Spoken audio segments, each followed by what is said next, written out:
I'm pretty sure it's popping up. This meeting is being Yes. recorded. Got it. Woo, woo, woo, woo. Hello, everyone. Everyone, welcome, welcome, welcome. It is December. Woo, that's how I'm feeling, y'all. That's how I'm feeling. Y'all gotta catch yourself. Boom, boom. We love our live stream. Welcome to the Zodiac Chatline. It is Sunday, December 4th, 2022. I'm your host, Tennah, and as always, I have the lovely Cassie with me. Who y'all know, listen. Is it December 4th, 2020? Who knows? Who can really say? I mean, that's what they say. If we were all, actually paying attention to the calendar, but who knows? Yeah. Hey, girl. Hey, girl.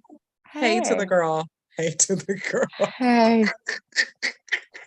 So, how are you? What's going on with you?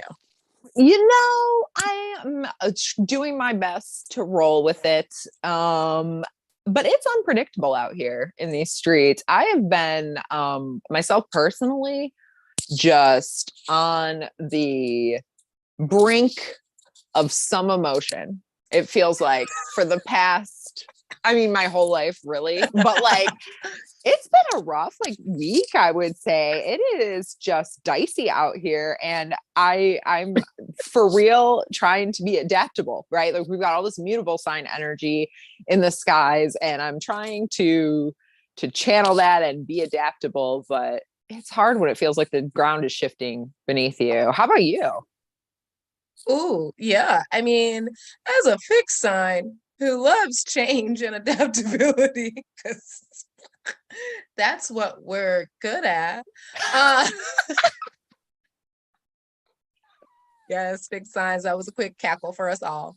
I am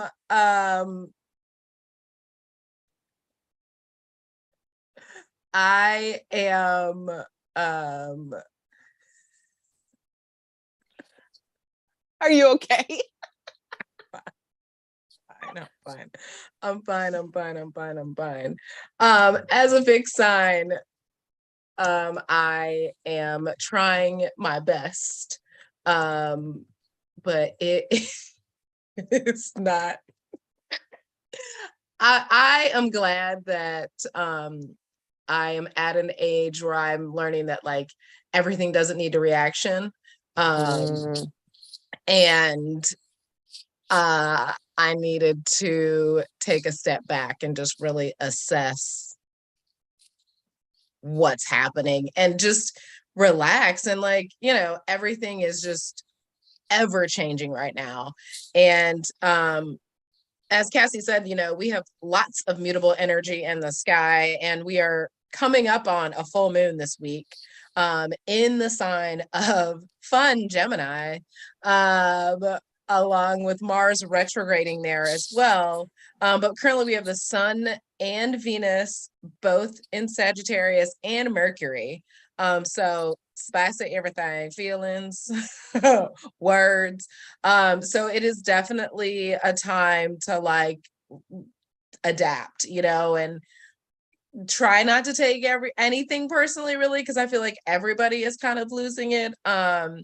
Even outside of just, I think, our own personal lives, we are watching a lot of things just have to adapt. The tech industry is having to adapt. The Republicans are having to adapt to siding with Nazis. And we are having to adapt, knowing that we don't have much time on our earth with global warming. Iran is having to adapt, watching all the protests due to the Mahsa Amini, that was 22-year-olds that died in their custody 3 months ago, and everybody in Iran has been protesting for the women there. Georgia is adapting to having to vote again for our Senate here. And Elon Musk is having to adapt to just not being prepared for something, writing a check his ass can't cash, because that's frankly basically what happened. Do we know his sign? Have He's you a ever looked? Cancer girl, toxic. Come on now. Oh God. Yeah. Womp womp womp womp. Yes, Male exactly. Cancer. This is not a hot take, but it's one of the most toxic out there. I'll stand Male by it, and y'all Cancer. can Sorry. fight me. I don't care. I'll prove you wrong. But Jamie's dad is maybe the only non-toxic male Cancer I know. My neighbor's dad. That's it. maybe also David He's Allen the Greer. one. Maybe Oh, David yes, my Allen Greer. birthday twin, Yeah. David Allen Greer. But my Not other sure. birthday twin is Mike Tyson, y'all. And there's don't and not birthday twin, but also male Cancer, Clarence Thomas. So again, guys, we're just saying. But with all of that energy in the bigger structural energies that we were talking about earlier, we have Saturn in Aquarius, we have Uranus retrograde in Taurus, and Pluto in Capricorn, which brings us unconventional karma. And we are really watching like all the strange things that are happening to label brands like Balenciaga, all the Trump and like his legal problems. We have unpredictable stability changes. We're talking about the housing crisis. We're talking about inflation. We're talking just about major layoffs. And then authority war structures. in Europe. Yeah. Oh, that. And then, transforming authority structures and just everything kind of changing. We're watching, even in America, our democracy just be transformed before everyone's eyes. So this is a very interesting time to be alive, right? It is. We're in a weird part of this cycle for certainly those of us who are in the US, and I think that's our primary audience. Like it's odd. It's an odd time. And with Pluto in Capricorn, Neptune in Pisces, Saturn in Aquarius, all those things kind of wrap up here in the next couple of years. And I'll be very interested to see what it looks like here in the United States in like 2025, 2026. Yeah. Because hard telling. I couldn't have predicted this back in 2018. You know what I mean? Like we was living our best lives in 2019. What we psych jokes on us. Yeah. So yeah, I completely agree. But I also, we talked about this earlier in the year. The USA is having their Pluto return, and we expected to have huge transformative changes in general, which you and I both know as women, and myself as like, a Black queer woman living in America, like the transformation that needs to happen is overhauled from what tried to happen up until this point. Like we've gone a little backwards, as most people know. And now we're trying to slowly move forward. I guess the one bright spot was that Senate did pass the Respect for Marriage Act last week. Now, of course, it's not the same as it was, not to quote Harry Styles or anything, but it is at least something that is put into place to protect, people's rights. Again, which is fascinating that never in the history of anything has a man's rights ever had to be written down so that he could live. So no. Just saying. Not a straight man's anyways. Hello. Hello. And not a straight white man. There we go. Let it be known. Let it be known. Let it be known. No. But I am actually looking forward to this full moon. Personally, I'm gonna be real low key, like super low key. I think I'm gonna do some creative writing. I think that's a good idea for a Gemini full moon. I think that with all the opposition that will be happening on that day, I want to channel it into some writing. And I just, encourage everybody to, if you can't cry it out, shout it out, sing it out, write it out. Geminis are known for their wittiness, their writing abilities, the mercurial energy that they have. Yeah. They're known to be wonderful speakers also, but maybe don't speak it out this time with all the Sagittarius energy still happening, even though Mercury will have just moved into Capricorn. So Lit- today is the yeah. 4th. Mm-hmm. The 6th, Mercury moves into Capricorn. The 7th is the full moon in Gemini. The 9th, Venus moves into Capricorn. So it's interesting. We're going to get a little bit more stability added to this mix that we currently have. But for the full moon, it's a little, excuse me, it's spicy and it's unpredictable. And this Neptune in Pisces going direct is also just bringing delusion back into the mix. So if you find yourself feeling like unhinged for no particular reason, just take a breath, get through it, push through a few days, and you'll feel better on the other side of it. But I think you said that writing is a great suggestion, journaling it out. Full moons are a time to release things. And in Gemini, especially conjunct Mars in retrograde in Gemini, I strongly suggest just letting go of like, if you can write down all those things that you're like so close to saying, but you don't want to say it because you know it's just going to make things worse. You're right. It is going to make things worse, but write it down and get it out of your system and release it and ask for the grace to move past it. You know what I mean? Like it's like you said, when you say it's conjunct, I think it is, they are on top of each other. They are both at 16 degrees. And so it is an interesting, not necessarily test of wills, but I mean, you know, it's a retrograde planet that is about our will and then sitting right on top of our emotions. And so Cassie's right. Keep it to yourself. Keep it to yourself, because it's not going to be received how you intend it. Because everybody's emotions are going to be heightened and it's going to feel a lot more personal. And, you know, again, with Neptune going direct, the delusion of, you know, you're the victim or the martyr, as you know, like, you know, you just take a chill, you know, relax. Because we're at the end, you know, oddly enough, we are back almost 1 year ago where we started from. And we are, you know, coming into winter solstice, and we always, you know, once we hit Sagittarius season, we let that spicy energy, you know, get us kind of through some of the beginning of the holidays. But once we start to slowly move, the planets moved into Capricorn, everything tends to be really introverted, very reflective. And as Cassie said, slow, like the goat is, the Capricorns are known to take their time, step by step. So this is just preparing us to take a step and just, I know I'm a little ahead, but towards the end of the year, we also will have a Mercury retrograde right before we move into 2023. So, you know, just in case you weren't ready to chill out, it's just a reminder. Aquarius season is looking really good, you guys.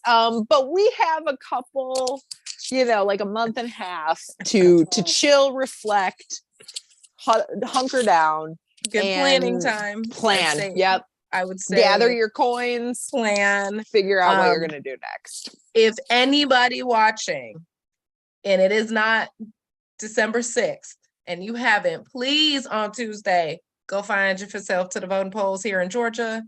You already know. Okay. I'm just saying, please, please, please. None of us wanted to do it again. I did it, waited in line for about 2 hours just to vote for one person. Yes, ma'am. It was 2 hours, but it was okay because it was well worth it.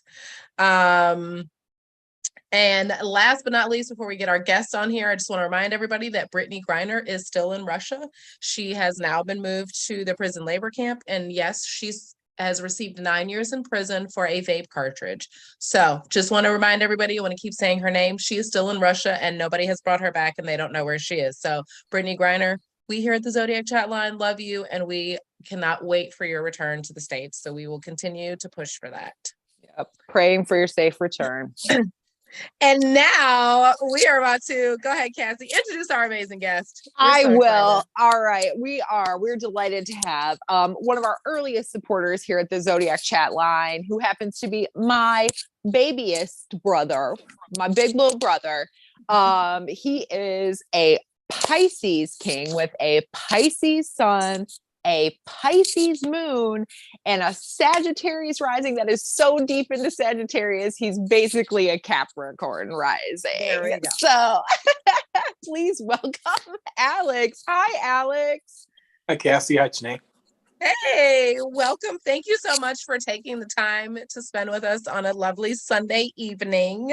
Yes, and for always being part of the chat since the very beginning. We deeply appreciate your support. So thank you so much. I've always been a deep thinker, so it only fits. So that is true. Mercury and Aquarius. Right.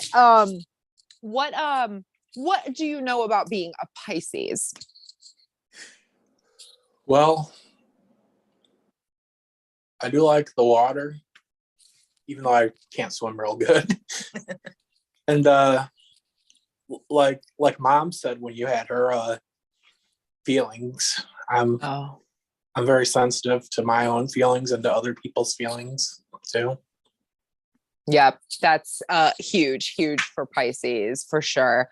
They're the last sign of the zodiac. We, think of them as the closest to the spirit world.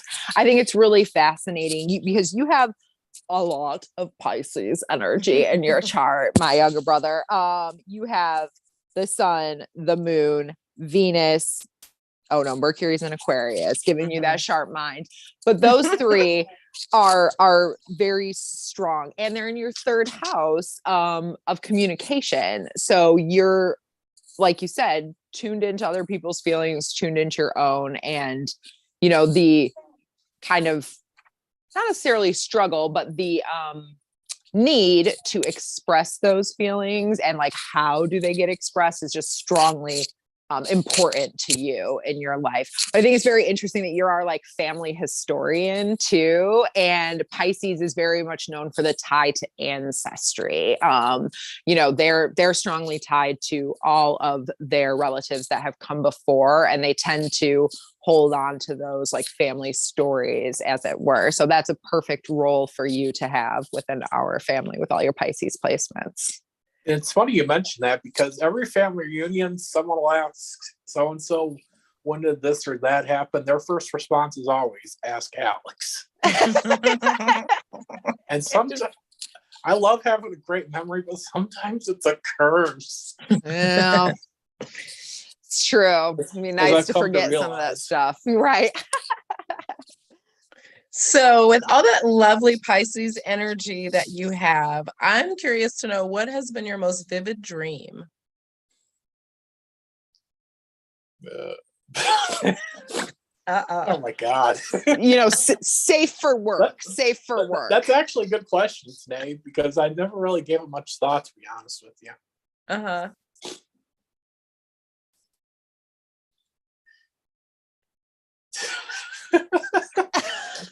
I like how he's filtering these dreams.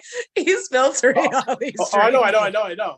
It's not about filter. I'm just trying to figure out which most vivid dream I should share. That's all. I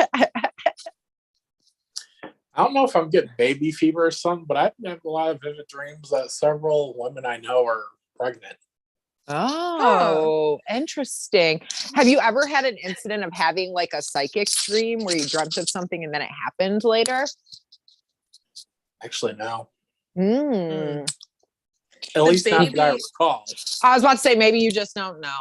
Yeah, baby, a lot of times they talk about fish, like babies and fit. Like if you see fish in your dreams, it means like babies are coming. But like as a Pisces, maybe you're super connected to that realm with babies because your soul is so sweet. Like, do you know what I mean? The innocence and like sweetness of a baby is so pure that they always connect with souls that understand them. And like maybe you're just, you're their reminder, like, oh, we can come here and have a good time.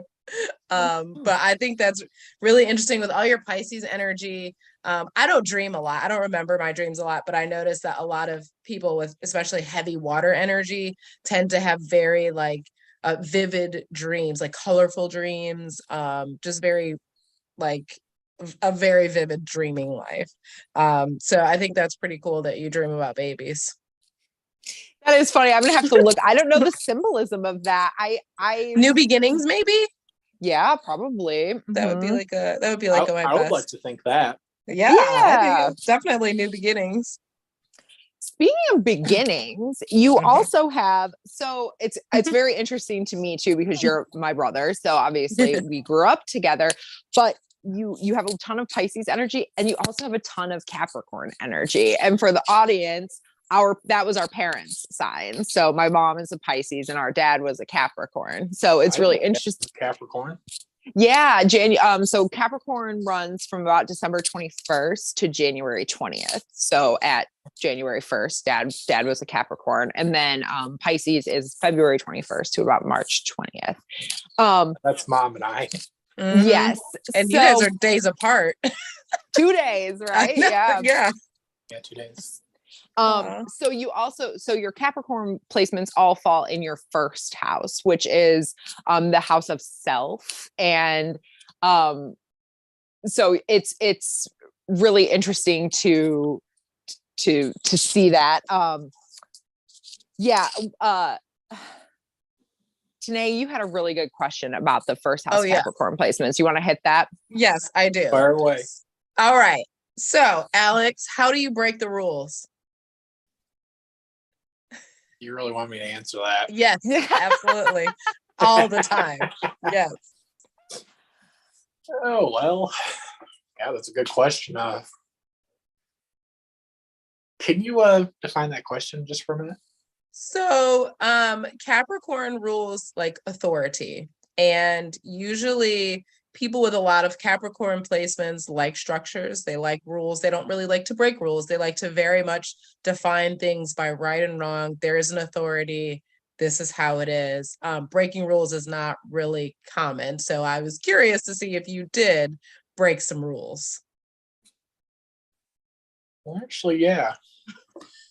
When I was in like my 5th year at my old school of autism, I had this teacher who was just a plain old wackadoo. I could say more, but yeah. And if there was something, The internet's forever, Alex. So yeah, at this point, I don't give a shit anymore. But she was wackadoo, and if there was something she did that I didn't like, I was not going to keep my mouth shut, even at 12 years old. Well, so there you go. You spoke out of turn and let her know how you felt about it. Yeah. That sounds about right. Her authority wasn't good enough, so you had to let her know. I'm not the only one who can attest to that crazy lady. It's also interesting to think about with I think sometimes a lot of first house energy is that sort of a kind of forcefulness, like a willingness to go where other people aren't willing to go. Like it's usually the first house is traditionally associated with Aries, which is super fiery, does whatever they want, no regard for norms or whatever. So to have Capricorn in your first house does, as Tanae said, lend to more structure and order in your life, but you still, with all that first house energy, do have the tendency to speak your mind if you're gonna, if something's gonna be there, and especially vis-a-vis, I think, a challenging authority. And it makes me think back to, so obviously we're brother and sister, we have the same grandparents. Our granddad growing up was like the guy everyone was kind of scared of in the family. He's a Taurus. And so, everything was his way, and everybody knew that. And Alex at like 6 or 7 was the only one who'd be like, why? Like we would talk back to grandpa, and everybody in the family was just like, oh, this is refreshing, but also like, from the mouth of babes, like it sometimes somebody comes had from to do it. Exactly. And like rightfully so, because he was, Yeah, I've gotten mouthy with him plenty of times. sometimes it's got to be like that. You know, sometimes it's got to be like that. It's usually the next generation that breaks that generational curse, or the cycles. Yeah, the second or the skipped, Yep. I'm glad that somebody was me. Yeah. I have one more question and then we'll switch to the game. Yeah, sure. Okay. So with that so we're going to stick on this Capricorn energy because it is first house energy. And because even though you're a Pisces and that's just like how you're received by people, which is just so like creative, imaginative, soulful, like the Capricorn energy, because it is in your first house and gives you it kind of affects just how you live your life and the lessons. And Capricorn is ruled by Saturn, which brings karma and really big life lessons. And so my question to you is, what is the greatest lesson you have learned about yourself?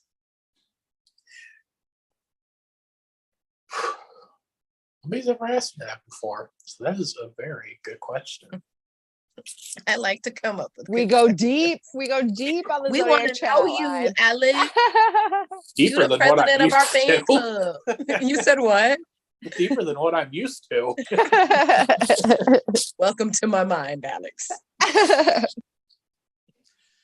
Well, I think for a minute I was insecure about having autism, but I've definitely come to grips with that in the past 12 years. It wasn't always easy, as Cassie can attest to. But it's part of who I am, and damn it, I gotta embrace it. I love Hello. That's a perfect answer, Alex. That's perfect. Yeah, that's great. That's For incredible. Sure.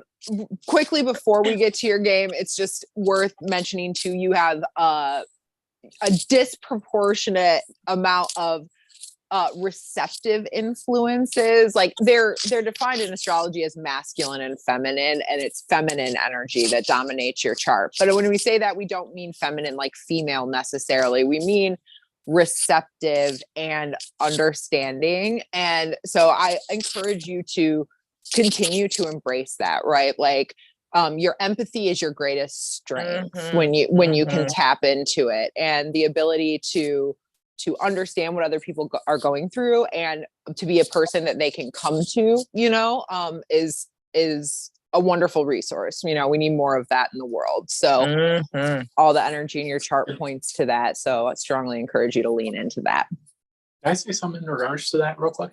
Sure. Sometimes I wonder if I'm like, I remember today asking how mom handled family conflicts, and I'd say I handled them pretty good, but sometimes I feel like I'm too forgiving because I let my maternal grandfather back in my life when mom had a good reason to cut him out. And I don't know what it is, but I guess I just felt if he felt loved, maybe he wouldn't feel so bitter or something. Pisces people with a lot of Pisces energy are known for that, for being over forgiving, really, when other people would not be. And it's also worth knowing that not every problem is yours to solve. And it's simply like, you have to know your own boundaries and limits and what you can deal with. And when people cross boundaries, it's important to hold them to consequences, Boy, did I ever cross them. Well, so now you know why it's important, why they're important, right? Like sometimes, especially, not just with our grandfather, but with a lot of things way before that. Yeah. It's important for you to, it's important for you to really, to stay empathetic, stay like as gracious as you are, but like really, you don't have to be self-sacrificial and protect yourself. Because even balance. Yeah. Exactly. Or a better balance for you. Let's yeah. But for sure, it'll just, because you're gonna you're a bleeding heart, you'll help everybody, and the wrong people will take advantage of that. So Yep. They have before. One thing too that I find useful, because I too have a ton of water sign energy, and this is also a struggle for me, is note how you feel after you're with someone. If you have a conversation with somebody, if you meet up with them or whatever, and afterward you're like, oh my God, I need a nap. Like, I am exhausted. It means that person is siphoning your energy off of you. You should be able to come out of an interaction with somebody that is your friend or your family and feel better than you did before you entered it. You know what I mean? That reminds me of, sometimes when I do that with friends or family, well, hardly ever family, but at the end of the day, I go, I need a fucking drink. And I don't even drink. How we all feel at the end of every day, regardless. No, right? Right. There are some people like my children who are always going to be somewhat draining because they're simply so energetic. But I'm saying the other adults in your life, like, just be mindful of that. And if you find that the same people are causing you to feel like your battery is draining too fast, then those are people who you need to limit the amount of contact you have with them, because your own energy is a precious resource. Your emotional energy, your spiritual energy, all of it, and make sure you're keeping some for yourself. Very resourceful and insightful too. Yeah, well, thanks. So all that insightfulness said, we do have a game to play with you in honor of your Pisces and Capricorn energies. We have some famous TV celebrities, and it is your job to guess, are they a Pisces or are they a Capricorn? And bonus point if you can tell us what sitcom they appeared on. Let her rip. All right. He is ready. Okay. Today, you want to go first? All right. I have Patrick Duffy.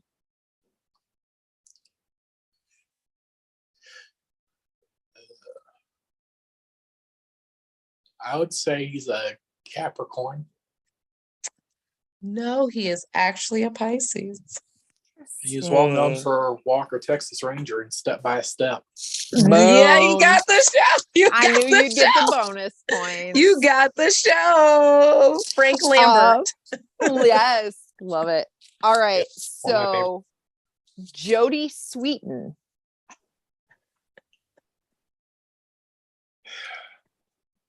Capricorn.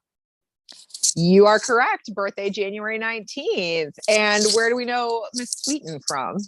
Full House and Fuller House. Ayo, those are the ones. That's All right. I have Danny Pintaro. He was on Who's the Boss? And, I would say he's a Pisces. He is actually a Capricorn. Oh, love it. Dang I don't know. No, but you do you got all the bonus points. Yeah, right. So you're gonna win the game anyway, so it's fine. There's no losers here on Zodiac Chatline. Okay, Patricia Richardson.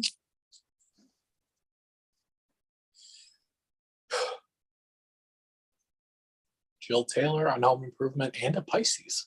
You better know. Correct. You better know. Correct. February 18th. You have done better than most, Alex. I'm gonna tell It's you true. that. And Flattery. I have a bonus fact for you. Did you know you're birthday twins with James Vanderbeek from Dawson? Not Dawson. I know, right? Maybe that's where your baby fever came from. Yeah. He's like got 6 kids. I didn't check the year. I think he's older than you, but Oh, both yeah. Oh yeah. March 8th. Mhm. Yeah, I think he's probably like 70. He's Sam and Katie Holmes. Probably what, like 74 or 75, something like that. Maybe he's a little later than that, but yeah, probably late 70s, mid to late 70s. Nah, girl, he's not that close to my age. Per se, but I do know I am very familiar with him. Yeah, that's why I didn't pick him, because I was like, well, that's not a sitcom, and I know it was, of all of our siblings, it was Jim who was into Dawson's Creek, not you. So, brother. Yeah, Jimmy was definitely big on that one. Yes, I did roll my eyes all the way, but hey. Love you, Jimmy. We would have never gotten that song by Paula Cole, so thank you. That's right. You know, look on the bright side. Well, before we let you go, any questions or anything else, you know, that you want to ask about? A second here. First of all, thank you for having me here. It's been to share with you guys and all of America and overseas. Although I don't know how many people are watching, I'll try to make it go viral as much as I can. Thank you. I appreciate that.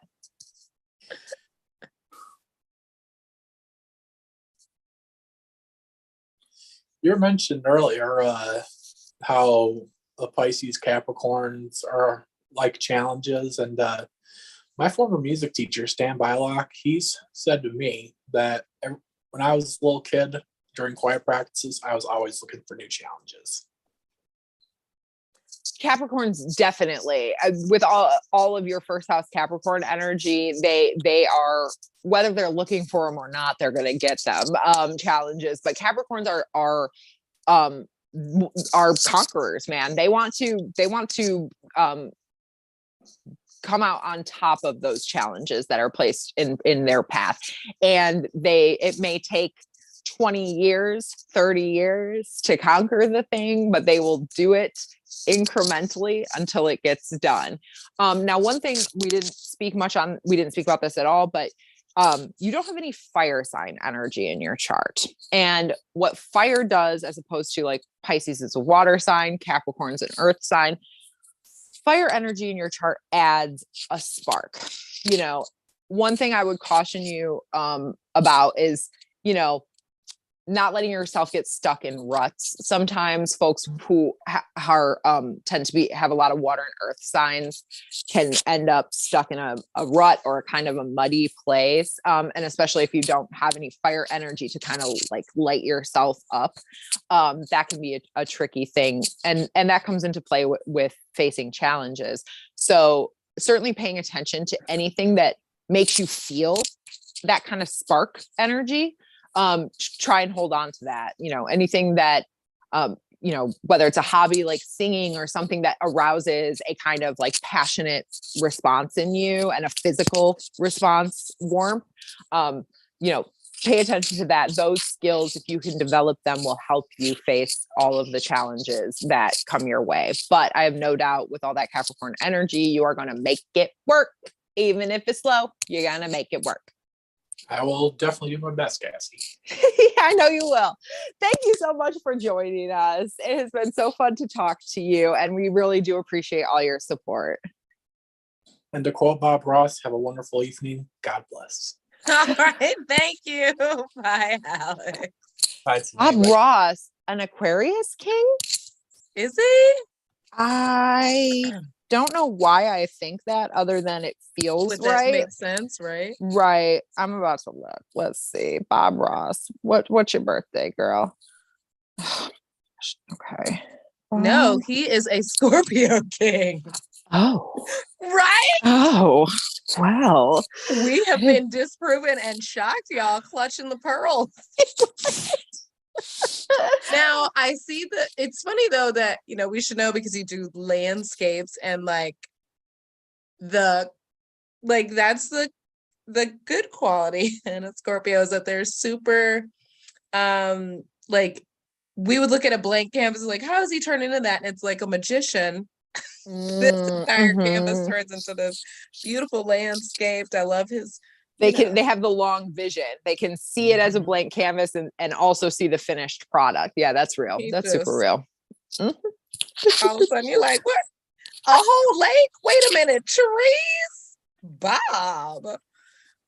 Love it. Love it. Oh, love funny. it. Guys, we love Alex. We are so glad. He is literally the number one Zodiac chatline fan. You guys better catch up. Yeah, it's true. It's true. So we are gonna do. You want to do the signs? Yes. Let's do it. Cool. So we decided to do the signs as witches. Mm-hmm. And we're gonna have some fun with this. Cassie and I do not know what the other one picked because we Nope. love doing special research. I'm gonna do air and fire because that's me, and Cassie's gonna do earth and water because that's her. And that's just kind of how we feel comfortable. And it's our What show. we do. So Yep. what else? Mhm. So I will start with a witch that now this is okay. So I will girl, when I say I was doing the research, I was like, oh, okay. So brief history, if you know, some of you or don't know, there was a time in the late 1600s where witches were hunted and executed and all of these things. So this particular witch, her name is Malin Matt's daughter. Stockholm, Sweden. She was one of the very last witches to be executed. However, normally, trigger warning, this is a little, they decapitate them. And in her instance, they burned her alive, which Aries, it was said, okay, don't quote me, it was said that she did not scream in pain or anything, which to them proved that she actually was a witch. But I went and did some more research about like her background and what happened. And I believe her daughters told on her. But prior to this, she was married to a man who got, this is wild, y'all, convicted of sleeping with livestock, and he was caught and unalived as well. So it was just wild, but I think it was more or less because she proclaimed her innocence. They decided to burn her alive, and I just thought that was like, she was like, well, I'm gonna go out like I go out. So that sounds like an Aries, like light the match and we'll see what happens. That is hardcore, and literally none of my examples are that hardcore. So this is gonna be a very fun list. All of mine are pop culture witches, you guys. It's fine. We're doing okay. So it's great. just leave it up to the 8th house sun to be to get super deep with it. I love it. Lighter that's note. hardcore. That's hardcore as shit. Okay, so Taurus, I picked Aunt Zelda from Sabrina, the Teenage Witch. She is classy. She is a hedge witch, a kitchen witch, a master of her domain. She's also keeping bitches in line, keeping it cute. Boom. Aunt Zelda, big Taurus energy all day. I'm here for it. I love it. She was actually one of my favorite. I was like, oh, she'd be a good one. Oh, I loved her too. And also I love the fact that that also to me is Taurus as being like the rich aunt and not your mom. That's Cancer witch's job. Taurus witch is your badass aunt. Yeah. So for Gemini, I picked Bellatrix Lestrange from Harry Potter. Because that bitch is crazy. Like she killed her cousin, her relatives, like she killed everybody, and worshipped he who shall not be named. But she was just like, and she was almost like the Harry Potter version of like a Harley Quinn. Like she was just thought it was hilarious. Like it was just a jokester, a trickster, kind of like that Gemini, impish, devilish, like energy. And you know, when you get on the bad side of a Gemini, it's a little insane. And she would be the epitome of that. So I love it. Yes. Cancer, I picked Samantha Stevens from Bewitched. Yes. Because of course she gave up being an all-powerful badass witch, hundreds of years old, so that she could be a suburban housewife with that tall glass of skim milk, Dick Van Dyke or whatever. But no, she was, you know, the ultimate homemaker witch, and also keeping their powers on the DL is very Cancer. So yeah. Okay, I'm here for it. My Leo is the original, not the new version, even though I love her, the original version of the movie The Witches, the Grand High Witch Angelica Houston. Yes. She did that, okay? And yes, I know she pulled off the wig and whatever. We know Leos are known for their hair, but she was like, I am the queen of all of you queens. And if you've never seen the original version, I highly recommend it. It is But yeah, terrifying. she is the Grand High Witch. If anybody was, it would be a Leo. Yes. Yes. Amazing. For Virgo, I picked Hermione Granger. She is Leviosa, not Leviosa, Leviosa, or whatever, maybe the reverse of that. But regardless, she knew because she dots all her I's and crosses all her T's and pronounces all the vowels correctly to make all the spells do what they need to do. Okay. And she's doing everyone's part in the group project, and it's not her fault you're not good enough at it. It's just how it is. Even change time so they could go back and fix things. Like, you know, that classic. Mm-hmm. Okay, so for Libra, I picked from the movie The Craft. The character's name is Sarah Bailey, but it's Robin Tooney's the shy, like, you know, and then everybody pissed her off, and then it was a wrap. And we all know Libras. They are trying to be your friend, but just don't. Nope. Don't on them. And she was like, you know, just the peacemaker until she was like, all right, well, summon my powers to fuck all y'all up. She did. That's right. Libra and Cancer's, their like handshake moment is denial of the amount of power they wield until they are pushed to the emotional brink, and then it's like, oh! It's like they tried to warn you. You should have just listened.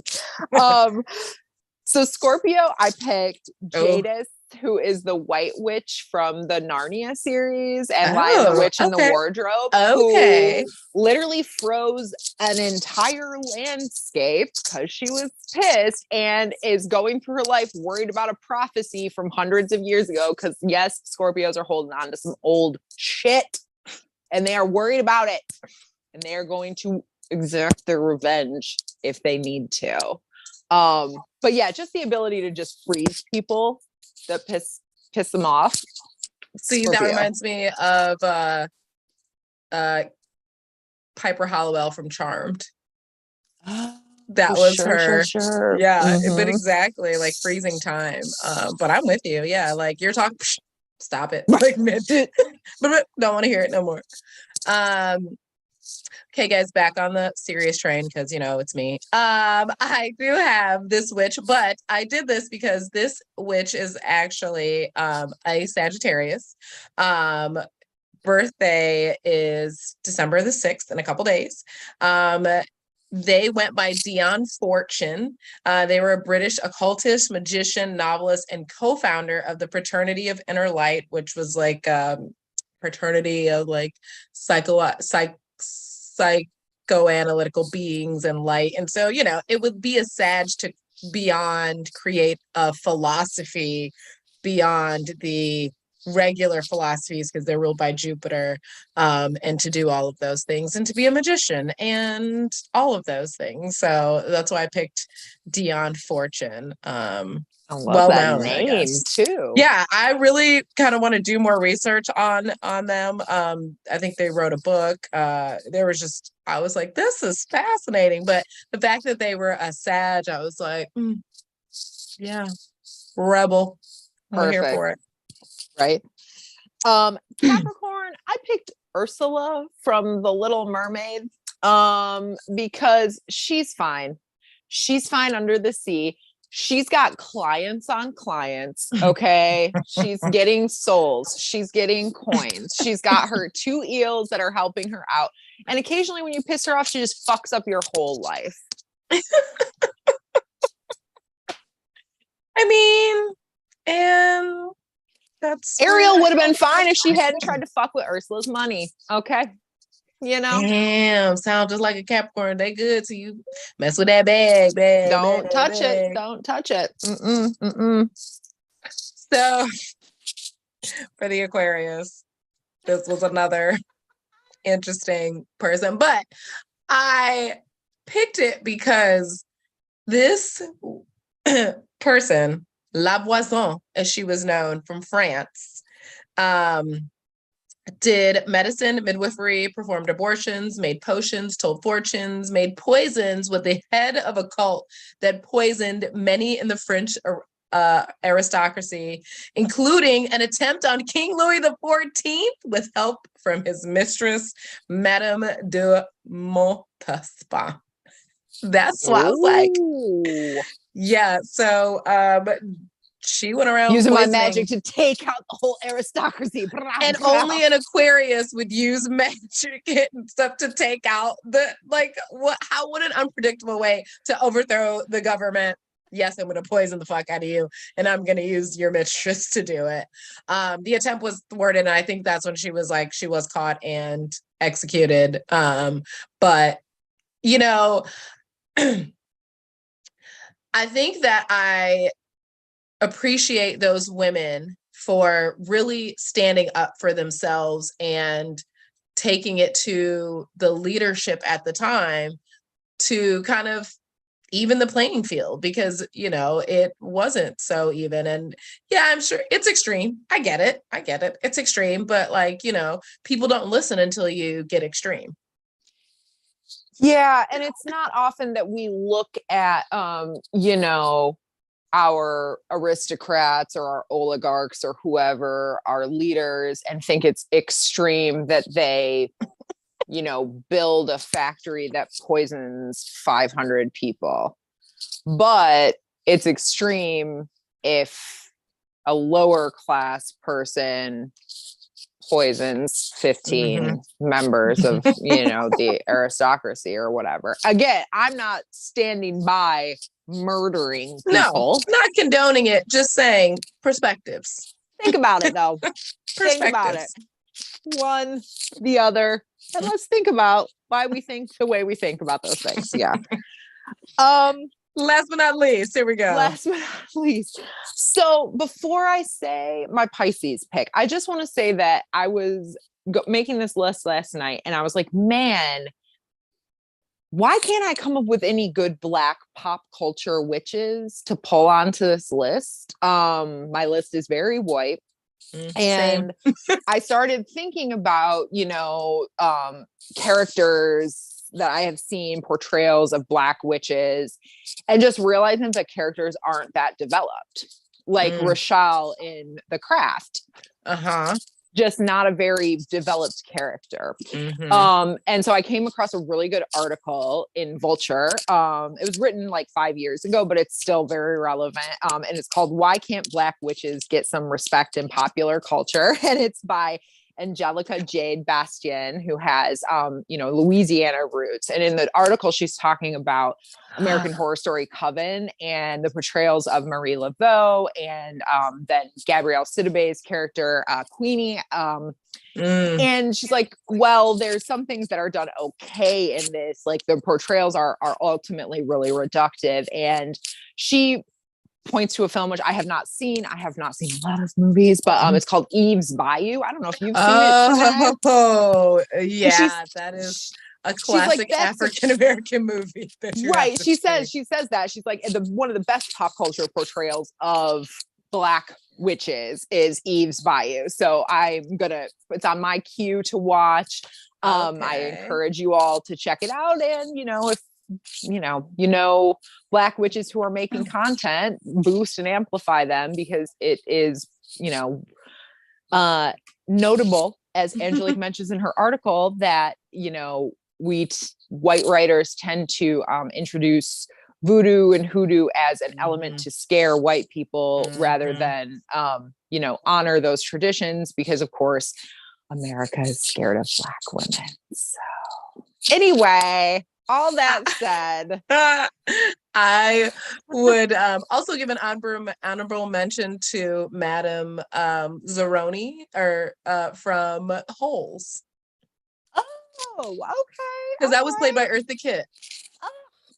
Eartha Kitt, who Stan forever, Love Catwoman. her. Um, All right, so let's get to this question. Wait, I haven't said my Pisces witch yet. I just I thought you said- apologize. Oh, okay, love it. No, okay, go ahead. it's okay. Say it. My Pisces witch is Glinda the Good Witch from Wizard of Oz, because she's fundamentally good. She's throwing her fairy dust, but that bitch also just straight up disappears a lot of the time, and that is a Pisces. They will dip real As soon quick. as it fell on her, says, "Ooh, Oh. And girl, then you it's want to like, where have you been for the last 6 weeks? Like, nobody knows. All right. So the question, yes. Oh, we have a juicy one, you guys. So for friend of the show, we'll call him Dale. Dale has a new bae. Okay. So Tanae and I have broken down Dale's chart before already. He's a Gemini sun, a Taurus moon, and a Libra rising. And the new lady in his life, we don't have her birth time yet because I guess he's trying not to be a creep and ask her or whatever. But we do have her birth date. So we've got a lot of key points.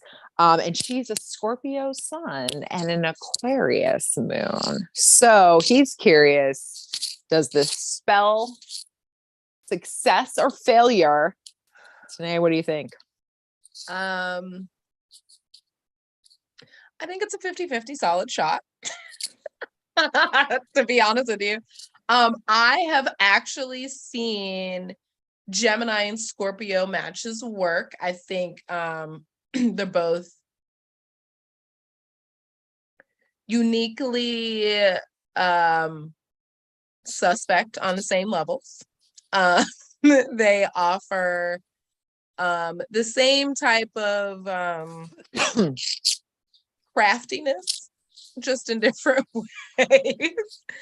Sure. I think the Taurus moon and the Aquarius moon is definitely going to be an interesting factor within the relationship, because naturally Taurus and Aquarius square each other. And when it comes to emotions, Taurus is exalted in the moon and it's an earth sign. And so it does lend itself to very deep feelings and openly feeling feelings, maybe openly demonstrating them, but at least feeling them. Aquarius is very much a detached moon sign. Not that the feelings aren't there, but they need to definitely be coaxed and coddled out a lot if they ever show up in that kind of way. I think they probably have a lot of witty, or not necessarily put down banter, but I'm sure the Scorpio Aquarius mix is has some spicy talk, you know. What you think, girl? So I agree that it's based on what we have, it's hard telling. And this is why it's really helpful to have people's birth times, because that rising sign is very crucial, right? So like I'm thinking about this, like, okay, with Dale and his Gemini sun, Taurus moon, Libra rising, if she's a Scorpio sun, Aquarius moon, Capricorn rising, that's even more walled off, like it's going to take you 4,000 years to get an honest answer from me about what I'm feeling, because I just don't want to tell you. But if she's a Scorpio sun, Aquarius moon, Cancer rising, or like Leo, or another Libra or a Leo, yeah, or like, Leo rising, yeah, like something that is going to offset some of that, some of those walls, that could be a little bit more harmonious. So yeah, the Scorpio Aquarius combo, that's somebody who feels really deeply but doesn't speak about it at all, and also is like literally never gonna forget anything. I was about to say, never make them ever. No. And our Gemini friends, bless them, but sometimes they just say things. Sometimes they just say things, and it's like they don't even necessarily mean it, but they're gonna say some stuff. And so watch for shifts in tone that suggest, did I hurt this person's feelings? You probably did. And you may not get an honest answer about that. So keep trying, you know. And an enlightened Scorpio Aquarius combo, I think, is somebody who actually can cultivate a little bit of detachment from their feelings. And if they can actually get it out into words, then, you know, that can be a very strong partner, somebody who doesn't need, like, regardless, the Scorpio Aquarius doesn't need you. They don't need anyone. Their whole thing is making sure they don't need anyone. Like, so, but it's good to have somebody who's not going to be codependent. You know, you don't want that. And a Gemini, you know, a Gemini, Taurus, Libra definitely doesn't want that. You know, they want a partner, but they don't want somebody who they don't want to have to function as somebody else's foundation. You know what I'm saying? Oh, like, God, no. They need freedom too. The Taurus moon helps him stay grounded and solid, but he's got a lot of other Gemini energy in his chart, as I recall. And then a Cancer Venus, which also adds just some extra feelings into the, sorry, Gemini Venus, Cancer Mercury. So, you know, you guys just have to be honest with each other. I think y'all may want to lay low this week. And also, you know, also with her, with the Scorpio, you know, we're on those Taurus Scorpio nodes still, and it's probably been a very transformative year for them both, especially because he has a Taurus moon, and just like really just getting to know each other and just taking the time, like really taking your time. I think that would probably be beneficial for them both. This is not an impulsive thing because both of them will transform and change within the next, you know, couple of months. 6 months. Yeah, for sure. Take it slow, have fun, and get us that birth time so we can talk more in depth. But we love to see romance blooming. We do the things. So we are about to get the car. Before we do, again, Alex, thank you so much for being on the show. We had a fantastic time. We will be back in 2 weeks with our final show of the season, right before the winter solstice. We'll be talking about all that, and it will be close to Capricorn. So enjoy the rest of this Sagittarius energy that we will have for the next week and a half or so, a couple weeks maybe.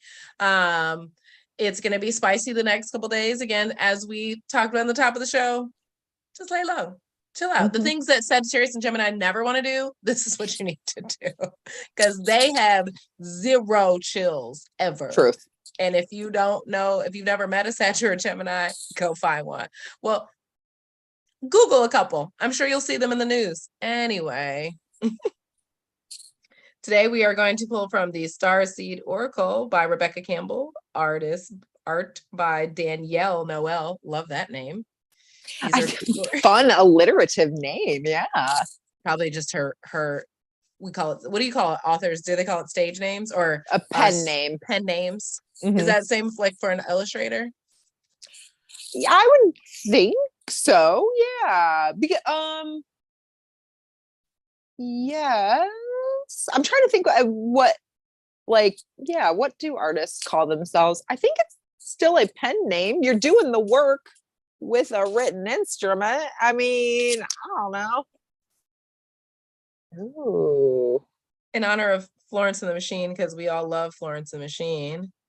You got the love. Ooh. It says Hadarian energy, codependency, and boundaries. Now, everybody, if you are a friend of the show, if you haven't been here before, every time the tarot tells on us all. All right. The Hadarians are believed to be the beacons of pure, divine, unconditional love who see love in all people and situations. As a result, they can find it hard to have boundaried, interdependent, healthy relationships because they only see the unconditional nature of those they meet. The lovers of the cosmos, they dive in fast. They're here to learn how to love while in a separate body, to learn to love self first and then establish healthy relationships with others, to remember that the love they seek is already within them, that they truly do have the love all on their own. The message of this card is to review the ways you may need to establish healthier boundaries. Perhaps you are in a codependent relationships in which you may be losing your sense of self. It's common for starseeds to dive deep into relationships, particularly with those who feel safe and familiar at a soul level. Perhaps you're in a relationship in which you give more than you receive, or perhaps there's a certain volatility,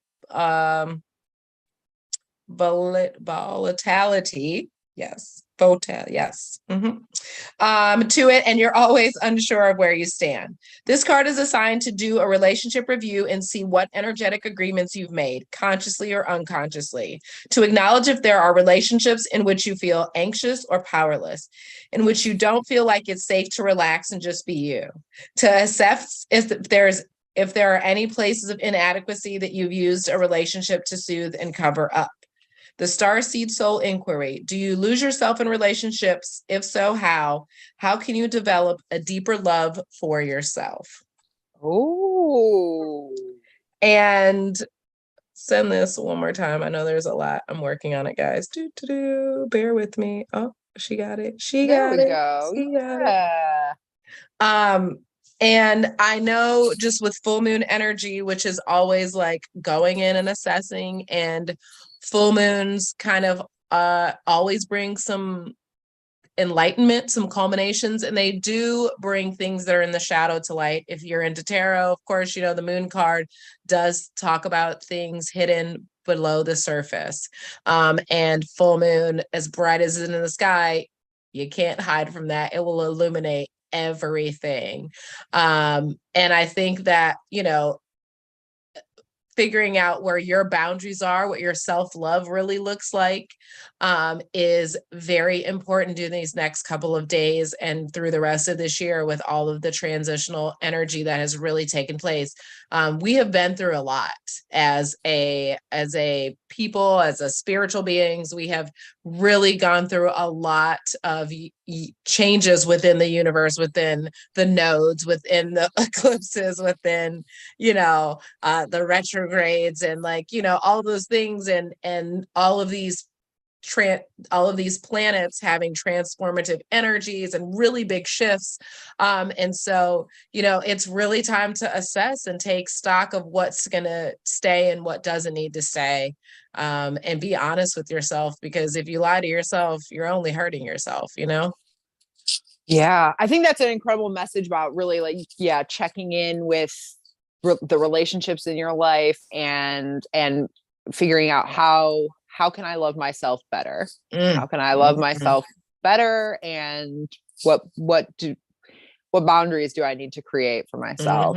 That's important work. And with all this mutable energy going on, very important. Relate. I'm just saying, y'all, because mutable energy is just not as predictable. It's actually, it's more unpredictable, especially with, you know, that Sagittarius fire that we talk about, y'all. And we know the butterflies of Gemini can't be ever caught. And what mutable energy we're missing in all this mix? Virgo. The only one that might have been able to bring some structure to this mess is curiously fucking absent. Living their best life. Pisces, girl. Gemini, and Sagittarius out here just doing whatever. That is a very unsettling trio, but hey, whatever. But it's important to remember that there's very little we can control.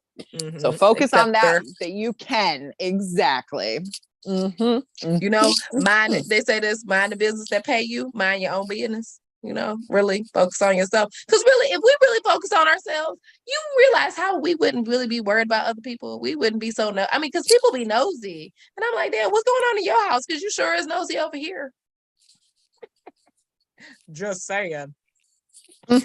Looking at all of you people making laws about shit that ain't got nothing to do with you. But anyway. Boop. Boop. All right, Cassie girl. Well, guys, once again, thank you so much for joining us here on the Zodiac chat line. We love it here. We love you guys. Please make sure to like, follow, and subscribe. We want some subscribers. Also follow us always over on TikTok and Instagram. We are there having fun, chopping it up. We will see you in about 2 weeks on December the 18th with our new moon in Capricorn.